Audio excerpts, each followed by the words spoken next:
फ्रांसीसी क्रांति के सेकंड वीडियो में सभी 9th क्लास के बच्चों का स्वागत है। तो जैसा कि हमने देखा था, राजा लुई 16वें ने जो मीटिंग बुलाई थी जो स्टेट जनरल की, उसमें थर्ड स्टेट को उसने नेगलेक्ट किया था।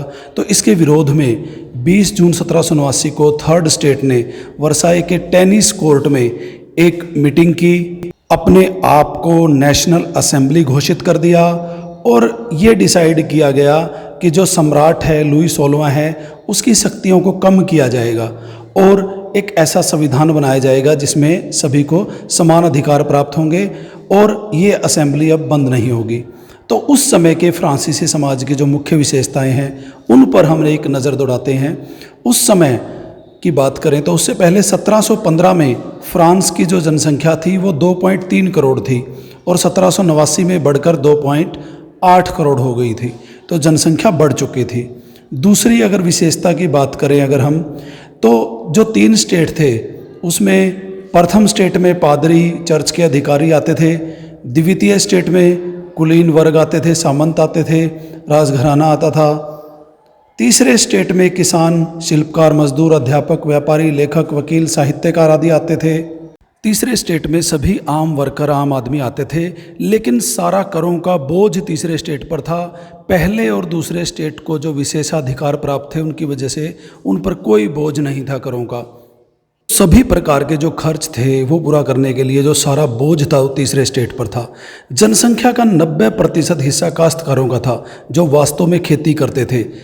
उसके बाद अगर हम ज़मीन की बात करें तो ज़मीन का 60% हिस्सा कुलीन वर्ग चर्च के पास था और तृतीय स्टेट के पास सिर्फ टोटल ज़मीन का 40% हिस्सा था, वो भी जो अमीर आदमी थे उनके पास। तो ये फ्रांसीसी समाज की कुछ मुख्य विशेषताएं थी।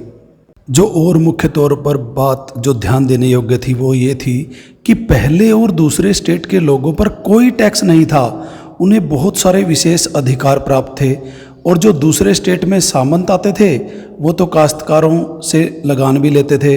काश्तकार उनके घर खेतों में भी काम करते थे, घर में भी काम करते थे, सेना में भी काश्तकार ही थे और जो सड़क वगैरह बनाने का काम है वो भी काश्तकार करते थे। तो वास्तव में सारा बोझ काश्तकारों के ऊपर ही था। तो इसके अलावा अगर देखें तो उनको एक टाइथ नाम का धार्मिक कर भी देना पड़ता था चर्च को। तो ये टैक्स भी, ये कर भी, इसका बोझ भी काश्तकारों के ऊपर था। इसके अलावा टाइल नाम का एक प्रत्यक्ष कर भी देना पड़ता था। अपनी आय में से, अपनी कमाई में से तीसरे स्टेट को, राज्य को देना पड़ता था टाइल नाम का टैक्स। इसके अलावा जो सामान खरीदते थे उन पर भी बहुत सारे अप्रत्यक्ष कर देने पड़ते थे। तो सारे करों का बोझ, सारे खर्चों का बोझ तीसरे स्टेट पर था। अगर हम देखें तो लाल रंग में फर्स्ट स्टेट्स, नीले में सेकंड, थर्ड स्टेट जो है, जो हरे रंग का व्यक्ति, इसके ऊपर सारा बोझ है। लाल और नीले रंग के व्यक्ति पर कोई बोझ नहीं है। तो देखा जाए तो जनसंख्या बढ़ने से एक तो अनाज की कमी हो गई, बहुत ज़्यादा अनाज की मांग बढ़ गई, उत्पादन में भी कमी हो गई और उसके अलावा कीमतें बहुत बढ़ गई पाव रोटी की, क्योंकि जनसंख्या भी बढ़ गई थी 2.3 करोड़ से 2.8 करोड़। अनाज की मांग बढ़ गई, इस वजह से उत्पादन कम हो गया था और वहाँ पर ब्रेड खाते थे लोग, जिसे पाव रोटी भी कहते हैं। तो उसकी वजह से उत्पादन में कमी होने से साथ के साथ मजदूरी भी ना बढ़ी और कभी कभी अकाल पड़ गया जिससे फसल और नष्ट हो गई, ओलावृष्टि हो गई। तो सारी समस्याएं इतनी व्यग्र रूप से, इतनी कठोर रूप धारण कर लिया उन्होंने कि बेकरी के बाहर इतनी भीड़ लग गई लोगों की ब्रेड खरीदने के लिए, और जबकि ब्रेड की जो कीमतें थी पाव रोटी की वो आसमान को छू रही थी और महंगाई बहुत ज़्यादा बढ़ गई थी।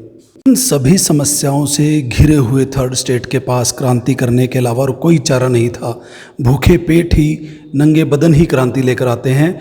उसके अलावा एक नए मध्यम वर्ग का भी उदय हो चुका था उस टाइम। फ्रांस की बात अगर करें तो जो ये नया मध्यम वर्ग था, इसमें कुछ धनी व्यापारी आते थे, इसमें प्रशासनिक अधिकारी भी आते थे, वकील आते थे, इसमें कुछ ऐसे उत्पादक आते थे जो काफ़ी सामान बनाते थे और ये सभी लोग बहुत हाईली क्वालिफाइड थे, शिक्षित थे और ये समानता, स्वतंत्रता आदि के विचारों में विश्वास रखते थे। ये नहीं जानते थे कि जन्म के बजाय कुछ गुणों के आधार पर ही लोगों का समाज में स्थान होना चाहिए। ये ऐसा नहीं मानते थे कि जन्म के आधार पर ही कुछ विशेष अधिकार लोगों को प्राप्त होने चाहिए, ये इसके विरोध करते थे। इसके अलावा जो लेखक थे और दार्शनिक थे, जिनमें जान जाक रूसो, इनके विचारों का भी जनता पर बहुत अधिक प्रभाव पड़ा। जो समानता की बात करते थे, सभी के समान होने की बात करते थे और समाज में विशेष अधिकारों को विरोध करते थे। उसके अलावा अगर हम बात करें, जो जॉन लॉक था, उसने अपनी एक किताब लिखी थी द ट्रीटेज ऑफ गवर्नमेंट में। उसमें उसने कहा था कि जो राजा के पास कोई ऐसे दैविक या निरंकुश अधिकार नहीं होते, उसने उसका विरोध किया था कि ऐसे कोई विशेष अधिकार राजा के पास नहीं होने चाहिए। तो यहाँ से राजतंत्र का विरोध शुरू हो गया।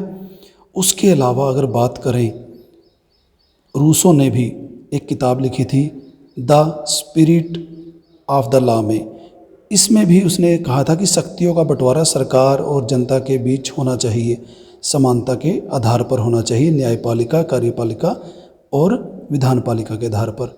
उसके अलावा जो ब्रिटेन के अधीन जो रही थी कॉलोनियाँ अमेरिका की, वहाँ आज़ादी के बाद वहाँ संवैधानिक सरकार बनी थी।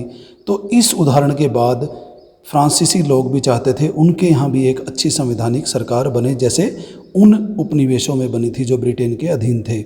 उसके अलावा जो सैलून थे और जो कॉफ़ी हाउस थे, सैलून जहाँ पर कटिंग करवाने जाते हैं लोग, जैसे हमारे यहाँ नाई की दुकानें होती हैं, और जो कॉफ़ी हाउस होते हैं जहाँ कॉफ़ी पीने जाते हैं, चाय पीने जाते हैं। तो इसके अलावा जितने भी समाचार पत्र थे, पत्रिकाएं थी, हर जगह इसी बात की चर्चा होती थी कि सभी को समान अधिकार होने चाहिए, सभी को स्वतंत्रता होनी चाहिए। और इतना बोझ थर्ड स्टेट पर क्यों, जबकि सारा कार्य भी थर्ड स्टेट को करना पड़ता है और सारा करों का बोझ भी, सारा खर्च भी उसी के ऊपर, और राजा को इतने विशेष अधिकार क्यों प्राप्त हैं और चर्च को इतने विशेष अधिकार क्यों प्राप्त हैं। तो यही सारी बातें एक नई क्रांति की शुरुआत बनी। आज की वीडियो में इतना ही करेंगे, बाद का पाठ नेक्स्ट वीडियो में करेंगे। धन्यवाद।